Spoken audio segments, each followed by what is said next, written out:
یہ بھی بڑا اہم سوال ہے. اکثر لوگ پوچھتے ہیں تہجد کتنی رکعتیں ہیں, تو یہ ظہر اثر وغیرہ کی طرح مقرر رکعتیں نہیں ہیں, اس میں وسعت ہے. ٹھیک ہے, کم سے کم اور زیادہ سے زیادہ تعداد.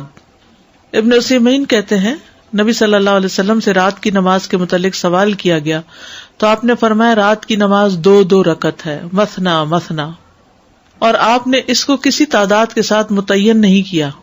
آپ نے یہ نہیں فرمایا 4 ہے, 6 ہے, 8 ہے, 10 ہے, نہیں, کیا فرمایا 2 ہے.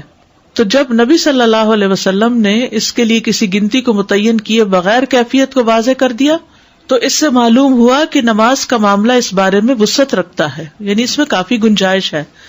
انسان 100 رکعتیں بھی پڑھ سکتا ہے اور 1 رکعت کے ساتھ اس کو وتر بنا سکتا ہے. تو اصل بات یہ کہ انسان جتنی طاقت پاتا ہے اتنی رکعتیں ادا کر لے. ٹھیک ہے.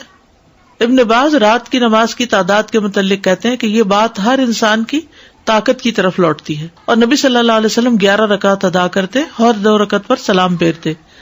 آپ علیہ الصلوۃ والسلام اپنی قرات, اپنے رکوع اور اپنے سجدوں کو لمبا کرتے تھے, اور قیام اللیل کو 2 ہلکی پھلکی رکعتوں کے ساتھ شروع کرتے تھے.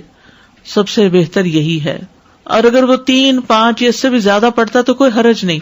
ہر ایک اپنی طاقت کے مطابق ادا کرے گا, اس میں کوئی حد نہیں. لیکن سب سے افضل صورت 11 رکعت نماز پڑھنا ہے, 8 تہجد اور 3 وتر.